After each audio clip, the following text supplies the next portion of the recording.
बहुत ही important lecture biomolecule जो chapter है 12th क्लास का, इसमें हम टॉपिक आज स्टार्ट कर रहे हैं कार्बोहाइड्रेट। ये लेक्चर नंबर 1 है। इसके अंदर बहुत सारी जानकारियां आपको देंगे, है ना। तो पहला टॉपिक है कार्बोहाइड्रेट। तो ये अपने चैनल का नाम है, यूट्यूब चैनल का विच केम ट्रिक्स। इसके अंदर बहुत सारी ट्रिक्स आपको केमिस्ट्री की मिलेंगी और ये फंडामेंटल क्लासेस जेई नीट के लिए और फंडामेंटल इंस्टीट्यूट 11th-12th के लिए। ये अपने आगरा के अंदर कमला नगर आगरा में स्थित हैं। ये इसलिए बताना जरूरी है कि अगर कोई बच्चे लोकल हैं, आसपास रहते हैं आगरा के, तो वो ऑफलाइन क्लास भी ज्वाइन कर सकते हैं। जो दूर रहते हैं वो यूट्यूब पे जाकर ये इस वाले नंबर को डाल के इसका मजा ले सकते हैं, है ना। तो हम स्टार्ट करने जा रहे हैं कार्बोहाइड्रेट। कार्बोहाइड्रेट में समझ लो पहली बात कि the hydrate of carbon, hydrate of carbon जो होता है इनको कहते हैं कार्बोहाइड्रेट। कार्बोहाइड्रेट, ठीक है। जैसे आपके पास मान लीजिए ग्लूकोज लिखा हुआ है या फ्रुक्टोज लिखा हुआ है, तो इसका फार्मूला होता है C6H12O6। तो हम इसको ऐसे लिख सकते हैं। तो आप देख रहे हो कार्बन में वाटर मिला है, तो कार्बन के हाइड्रेट क्या कहलाते हैं? कार्बोहाइड्रेट। तो आप कह सकते हो ग्लूकोज या फ्रुक्टोज क्या है? कार्बोहाइड्रेट। और एग्जाम्पल भी ले सकते हैं आप, जैसे शुगर या सुक्रोज या माल्टोज। फार्मूला सबका एक जैसा ही होता है, C12H22OH। तो क्या हम इसको ऐसे लिख सकते हैं? तो क्या कार्बन में वाटर मिला? तो ये कार्बोहाइड्रेट्स हैं, ध्यान रखिए। ऐसी सेलुलोज ले लो आप या स्टार्च ले लो, इसका फार्मूला होता है C6H10O5 whole to the power n। तो क्या मैं इसको ऐसे लिख सकता हूं? तो ये भी कार्बन का हाइड्रेट है, इसका मतलब ये भी कार्बोहाइड्रेट है। तो कार्बोहाइड्रेट को चेक करने का तरीका है, लेकिन आप क्या देखोगे, यहां लिख रहा हूं, कभी कभी ऐसा भी होता है कोई कार्बन का हाइड्रेट नहीं, जैसे एक्सेप्शन देखिए, इसका नाम है रेमनोज। फार्मूला है C6H12O5। ये फार्मूला है इसका। अगर इसको हम चेक करें तो क्या मैं इसको वाटर की फॉर्म में लिख सकता हूं? नहीं लिख सकता हूं। लेकिन ये भी कार्बोहाइड्रेट है, मतलब हाइड्रेट ऑफ कार्बन तो ही, ये भी एक्सेप्शन है, कार्बन का हाइड्रेट नहीं है ना, लेकिन फिर भी ये कार्बोहाइड्रेट है। अच्छा, कुछ कंपाउंड ऐसे लीजिए आप, जैसे formaldehyde, acetic acid, lactic acid. तो क्या ये कार्बन के हाइड्रेट हैं? यस। क्या ये कार्बन के हाइड्रेट हैं? यस। ये कार्बन के हाइड्रेट्स हैं तीनों, लेकिन ये कार्बोहाइड्रेट्स नहीं। तो इसलिए ये वाली डेफिनेशन जो है ये पूर्ण रूप से सही नहीं है। तो सही क्या है? तो इन्होंने जो फाइनल डिसीजन लिया वो ये लिया कि जो भी कार्बोहाइड्रेट होगा वो पॉलीहाइड्रोक्सी, मतलब उसमें कई सारे OH होने चाहिए, पॉलीहाइड्रोक्सी एल्डिहाइड होना चाहिए या पॉलीहाइड्रोक्सी कीटोन होना चाहिए, और दूसरा ऑप्टिकली एक्टिव होना चाहिए। ऑप्टिकली एक्टिव मतलब उसमें कम से कम एक कायरल कार्बन होना जरूरी है। कायरल कार्बन तो आप जानते ही, कार्बन पर जुड़ने वाले चारों ग्रुप क्या हों? अलग अलग। इस कार्बन को क्या कहते हैं? Chiral carbon. तो ये दो कंडीशन जो फुलफिल करता है वो होता है कार्बोहाइड्रेट। ये है मेन डेफिनेशन, है ना, ये ध्यान रखिएगा, तो लिख लीजिएगा इसे।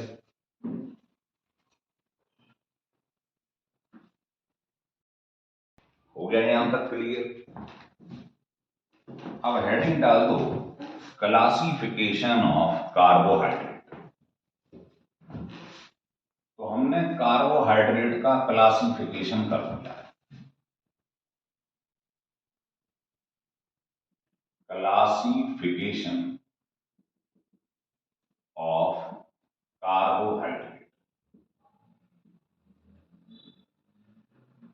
पहला है ऑन द बेसिस ऑफ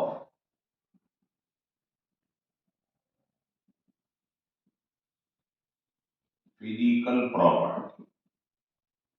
तो फिजिकल प्रॉपर्टी के बेसिस पर इसको दो टाइप में बांटा गया है। पहला होता है शुगर। शुगर वो होता है जो एक तो क्रिस्टलाइन सॉलिड होना चाहिए, वाटर में सॉल्युबल होना चाहिए और स्वीट इन टेस्ट होना चाहिए। इसको हम कहते हैं शुगर। एग्जाम्पल सब जानते हैं, ग्लूकोज है, फ्रुक्टोज है, इस टाइप। दूसरा होता है नॉन शुगर।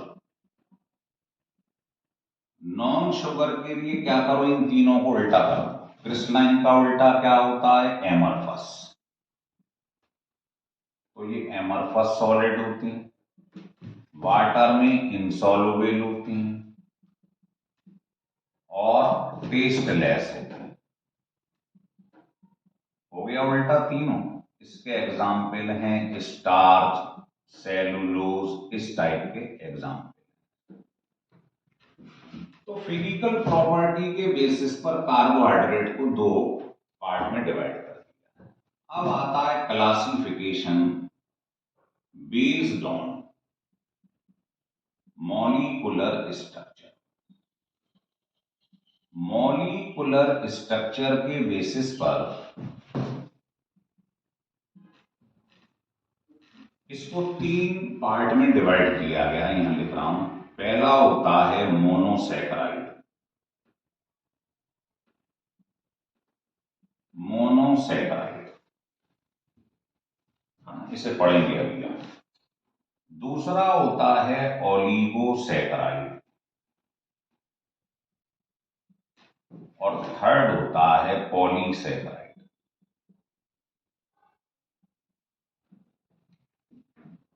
इसके हम पार्ट पढ़ेंगे। ये दो पार्ट होती हैं, एल्डोज एंड कीटोज। इसके भी दो पार्ट होती हैं, डाइसैकराइड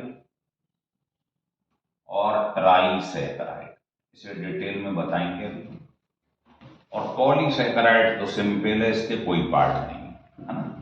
तो इस तरीके से इनको क्लासीफाई किया गया है। अब हम इसमें पढ़ने जा रहे हैं मोनोसैकराइड। तो हेडिंग डाल दीजिए मोनोसैकराइड। इसमें क्या है आपको बता दें, खूब क्वेश्चन बनते रहते हैं इसके ऊपर, है ना। अभी आप पढ़ेंगे इसके ऊपर, केमिकल प्रॉपर्टी पे खूब क्वेश्चन बनेंगे।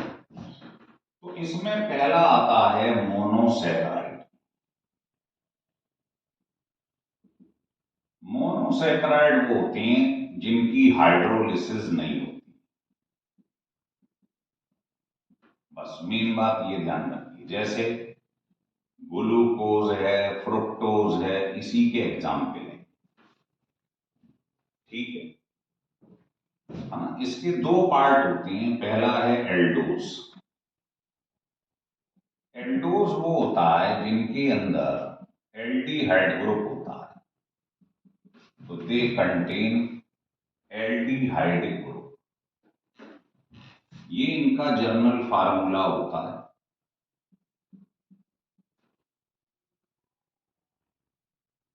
ये फार्मूला, इसमें जो n देख रहे हो उसकी वैल्यू क्या होती है साहब, उसकी वैल्यू 1 से लेकर 7 तक होती है।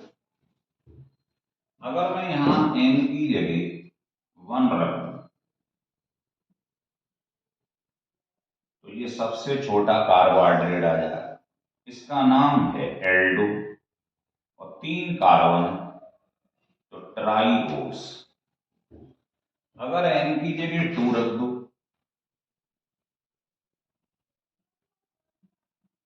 अगर 2 रख दोगे तो टोटल कार्बन कितने हैं? 4। तो इसका नाम हो जाएगा एल्डो टेट्राओस। पर हमारे काम का जो है वो एक तो पहला है और एक है ग्लूकोज। तो यहां n की जगह आप रख दो 4। तो जैसे ही n की जगह 4 रखोगे तो ये जो है ये ग्लूकोज है, 6 कार्बन है तो इसको बोलेंगे एल्डो हेक्सोज। ये बहुत इंपॉर्टेंट है जो हमको पढ़ना है। तो समझ गए, एल्डोज वो होती हैं जिनके अंदर ये एल्डिहाइड ग्रुप पाया जाता है। एन क्या है बता दिया, क्या लिमिटेशन है। कीमती हमारे लिए ये है और ये, क्योंकि ये रेफरेंस है ना, इससे आपको डी और एल समझा देंगे। तो पहले इसको लिख लो आप। तो ये एल्डोज और सेकंड होता है कीटोज। नाम से ही बता रहा है एल्डोज मतलब एल्डिहाइड ग्रुप और इनके अंदर कीटोनिक ग्रुप होता है, कीटोनिक ग्रुप। ठीक है, इनका जो जनरल फार्मूला होता है वो मैं आपको बताता हूं क्या होता है। तो कीटोस जो हम पढ़ रहे हैं इनका जनरल फार्मूला जो होता है वो ये होता है, इसमें कीटो ग्रुप मिलता है। ये कीटोस का जनरल फार्मूला है। इसमें जो n की वैल्यू होती है वो 0 से लेके 6 तक होती है। तो आप इसमें पुट करते जाइए। पहले आपने यहां 0 पुट कर दिया तो ये आ जाए। अब इसमें कार्बन कितने हैं? 3 और क्या है? कीटो ग्रुप है। इसको उसको एल्डो बोलते थे, इसे कीटो बोलते हैं, कीटो ट्राईओस। और हमारे काम का वही है 6 कार्बन जिसको फ्रुक्टोज बोलेंगे हम। तो यहां पर n की जगह आप 3 रख दो। तो जैसे ही n की जगह 3 रखेंगे आप तो इसका नाम है फ्रुक्टोज। ये हमारे काम का है। तो एल्डोस का एग्जाम्पल क्या था? Glucose fructose, glucose sorry. और की इसका एग्जाम्पल है कीटोस का फ्रुक्टोज। इसको क्या बोलेंगे? 6 कार्बन है तो कीटोहेक्सोज। ठीक है, तो कीटोस का एग्जाम्पल क्या हो गया? फ्रुक्टोज। और एल्डोस जो पहले पढ़ा था वो कौन था? ग्लूकोज। ये दोनों में डिफरेंस है, फार्मूला दोनों का सेम। हो गया क्लियर? अब आगे देखिए, इसको लिखने पहले अब देखिए एल्डोज और कीटोज हो गया है। इसके बाद देखते हैं फिशर फार्मूला। तो लिख लो correct Fischer formula. Fischer formula किसी का भी लिखना हो तो उसका तरीका है पहले कि मैक्सिमम कार्बन जो है वो आने चाहिए वर्टिकल लाइन। दूसरा जो मेन ग्रुप है इसका, मेन फंक्शनल ग्रुप जो है वो कहां प्रेजेंट होना चाहिए? On the top. वो टॉप पे होना चाहिए, है ना। जैसे देखिए, मान लो हमने एग्जाम्पल ले लिया गिलिसरैल्डिहाइड, है ना। गिलिसरैल्डिहाइड का मतलब होता है 3 कार्बन, रेफरेंस फ्रेम जिसे मानते हैं। तो CHO, CHOH और CH2OH। इसका नाम है ग्लिसरॉल्डिहाइड।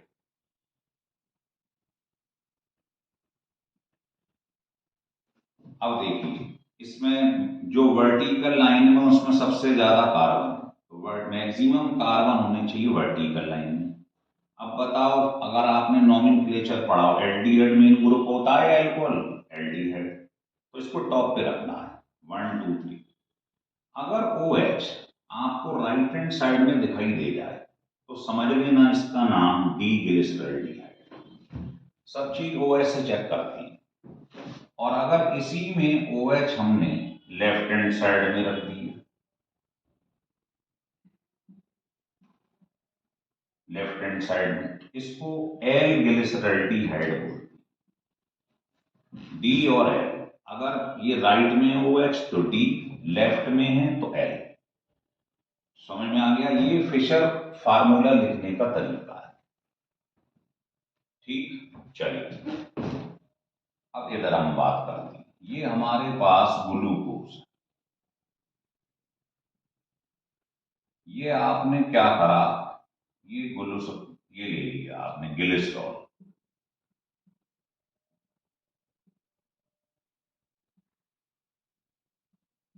ग्लिसरॉल का फार्मूला है ये ले लिया। अब आप इस ग्लिसरॉल के फार्मूले को ढंग से देखिए, देख रहे हो आप? तो इस वाले कार्बन को देखिए, ये राइट हैंड साइड में दिखाई दे रहा है आप, ये OH आपको लेफ्ट में दिखाई दे रहा है। तो यहां से नंबरिंग करिए 1 2 3 4 5 6। तो दूसरा वाला जो है, इसमें OH कहाँ है? राइट में है, तो इसका नाम है 2D। तीसरे वाले में OH लेफ्ट में है, तो ये है 3L। 4 में राइट पे है 4D। OH को देखते हैं बस।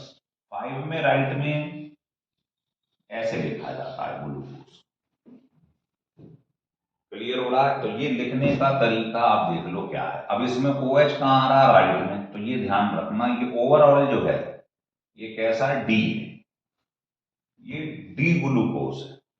और अगर इसको इंटरचेंज कर दूं तो ये एल हो जाएगा। हो रहा है क्लियर? लेकिन इसके बाद में आपको बताता हूं, लिख लो पहले, इसको लिख लो आप कि नंबर ऑफ ऑप्टिकल आइसोमर कैसे निकालते। ऑप्टिकल आइसोमर निकालने का फार्मूला होता है 2 टू द पावर n। पढ़ाया है आपको ऑप्टिकल आइसोमर। इसमें n क्या है? Number of chiral carbon. अब आप अगर ढंग से देखें, इस कार्बन पर चारों ग्रुप अलग अलग है, इस पर भी चारों ग्रुप अलग अलग है, तो ये कुल मिला के जो चार दिखाई दे रहे हैं, ये चार, ये कायरल है। कायरल मतलब जिसपे चारों ग्रुप अलग अलग है। चारों ग्रुप अगर आपको अलग अलग नजर आ जाए, इस कार्बन को कायरल कार्बन कहते हैं। तो इस ग्लूकोज में चार कायरल कार्बन। तो ऑप्टिकल आइसोमर जो आई है उसका फार्मूला लगा दो। इसका मतलब ग्लूकोज के 16 ऑप्टिकल आइसोमर बने। लेकिन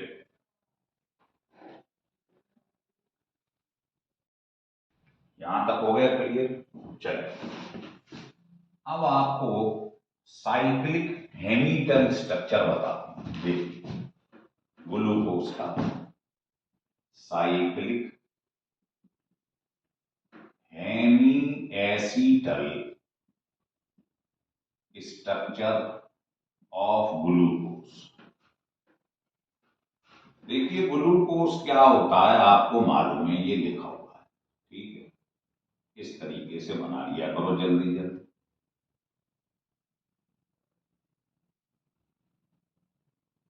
ऐसे बना लो, नीचे के ये दोनों OH लगातार होती हैं, फिर H फिर OH, ऐसे याद रखा करो आप। देखो इधर से नंबरिंग करी 1 2 3 4 5 6। तो पहला और पांचवा, इससे क्या होता है, ये वाला H उठकर यहां चला जाता, अटैच कर देता है। मतलब ये H इसकी जगह पे O के संग अटैच हो जाता है। तो आपको क्या दिखाई देगा जरा बताइए? ये दिखाई देगा।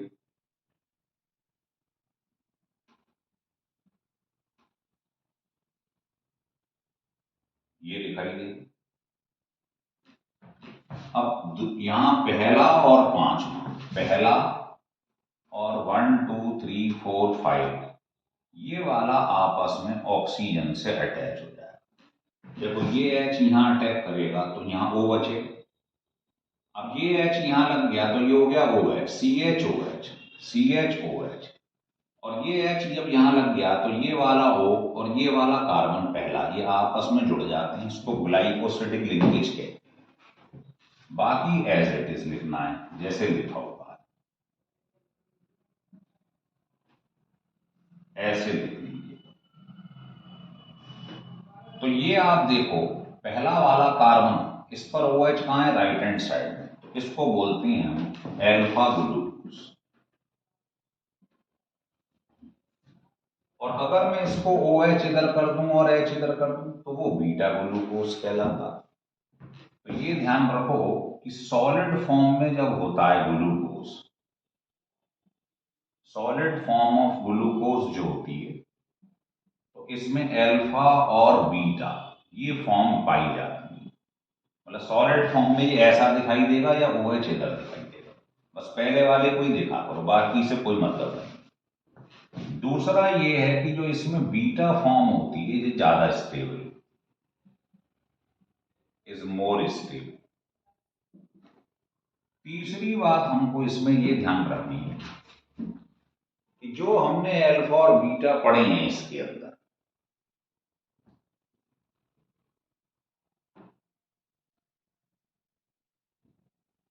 देख रहे ये अल्फा राइट हैंड साइड में हुआ है, चाहे उल्टा कर दूं तो बीटा हो जाएगा। तो अल्फा और बीटा जो हम पढ़ती हैं, alpha and beta form,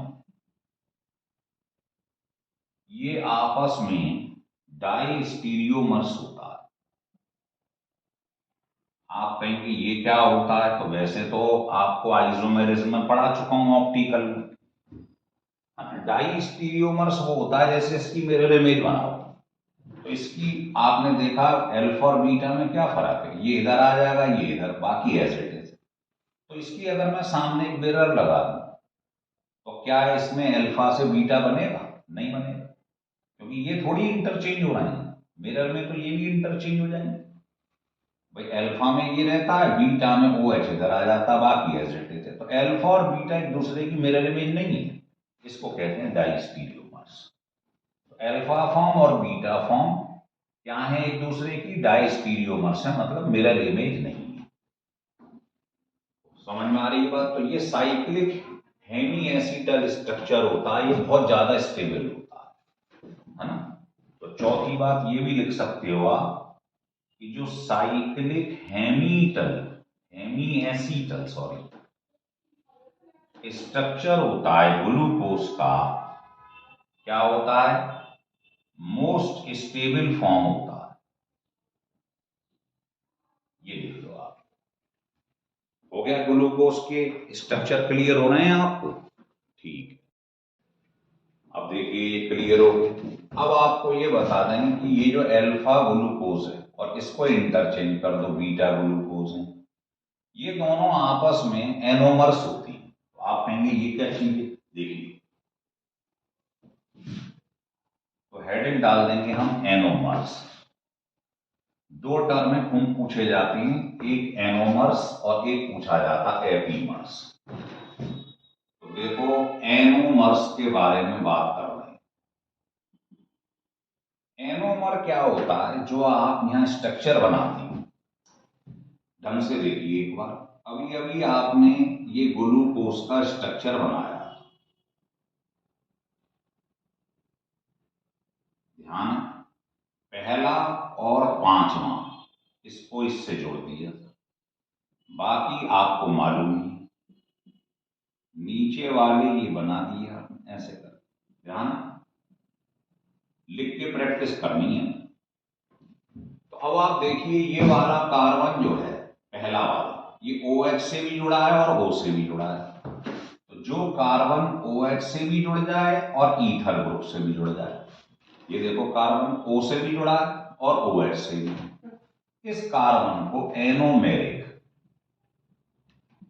carbon कहते हैं।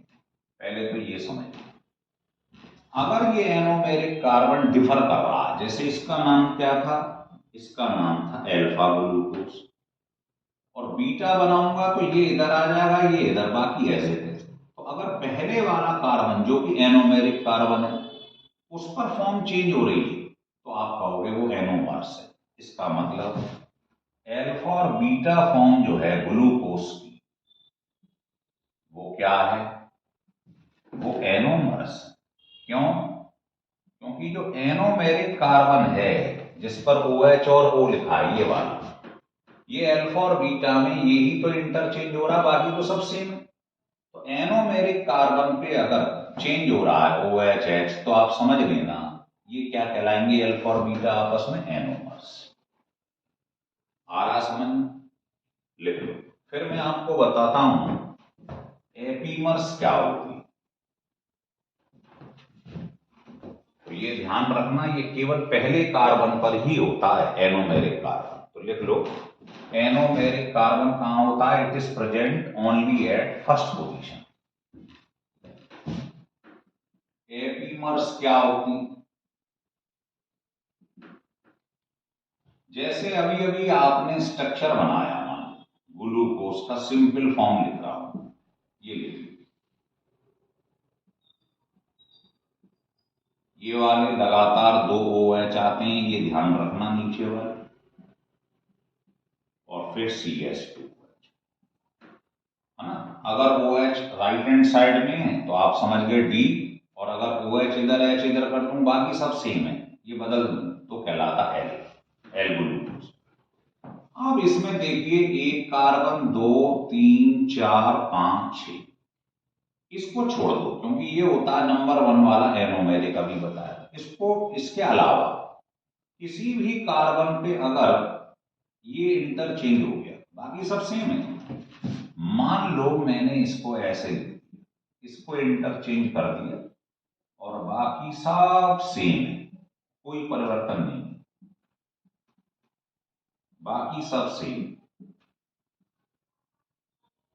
मतलब एपीमर्स जो हैं ये पहले वाले कार्बन को इसमें नहीं देखा जाता है ना, ये ध्यान रखना। इसके अलावा कोई भी कार्बन पे अगर ये इंटरचेंज हो गया, ये देखो हो गया चेंज, बाकी तो सब सेम है, तो इसको कहते हैं 2 नंबर पे हुआ है, इसका नाम है C2 एपीमर। अगर मान लो 2 की बजाय ये इंटरचेंज हो जाता 3 वाले पे तो C3 एपीमर, ऐसे बोला जाता है। बस ध्यान रखना पहले कार्बन पे नहीं छुएंगे आप एनोमेरिक, ठीक है, लिख लीजिए। बहुत आसान आसान डेफिनेशन, ठीक है ना। अगर ये 3 पे हो जाता तो C3 एपीमर, चौथे पे हो जाता C4 एपीमर, ऐसे बोला जाता।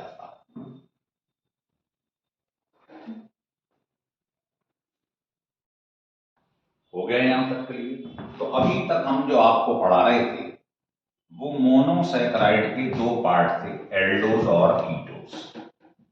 अब हम पढ़ाने जा रहे हैं सेकंड पार्ट जिसको हम ओलिगोसैकेराइड कहते हैं। ओलिगोसैकेराइड, ओलिगोसैकेराइड क्या होती है कि अगर इन्हें वाटर में डाल दो तो they give fixed number, fixed number में हम 2 या 3 लेते हैं, fixed number of monosaccharide. Monosaccharide, monosaccharide जानते हैं किसे कहते हैं, जैसे ये ग्लूकोज, ये फार्मूला जो होता है ये मोनोसैकेराइड का है ना, ऑन हाइड्रोलिसिस। अगर हाइड्रोलिसिस हो जाए और मुझको इसके 2 मॉलिक्यूल या 3 मिल जाए तो हम उसे ओलिगोसैकेराइड बोलेंगे। तो ये 2 टाइप का होता है, लिख लो देयर आर 2 टाइप। पहला होता है डाइसैकेराइड, डाइसैकेराइड ये क्या करेगा, इसे वाटर में डाल दो तो ये 2 मॉलिक्यूल देगा, तो लिख लो they give 2 molecule of monosaccharide on hydrolysis. इनको वाटर में डाल दो तो ये 2 मॉलिक्यूल देंगे। एग्जाम्पल जरूरी है, जैसे शुगर, इसको आप वाटर में डाल दो तो आप जानते हो क्या मिलता है, ग्लूकोज और फ्रुक्टोज। तो बताइए ये दो मॉलिक्यूल मिल रहे हैं मोनोसैकेराइड के, तो इसको क्या बोलेंगे, शुगर को, है ना, या सुक्रोज को क्या कहेंगे, इसको डाइसैकेराइड। तो एग्जाम्पल समझ लो, अगर यही 3 मॉलिक्यूल दे देता, ट्राइसैकेराइड 3 मॉलिक्यूल, तो एग्जाम्पल ध्यान रखिए, रेफिनोज। तो रेफिनोज जो है उसका फार्मूला होता है ये, इसको अगर आप वाटर में डालो तो आपको 3 मॉलिक्यूल मोनोसैकेराइड के मिले। तो रेफिनोज जो है किसका एग्जाम्पल हो गया, ट्राइसैकेराइड।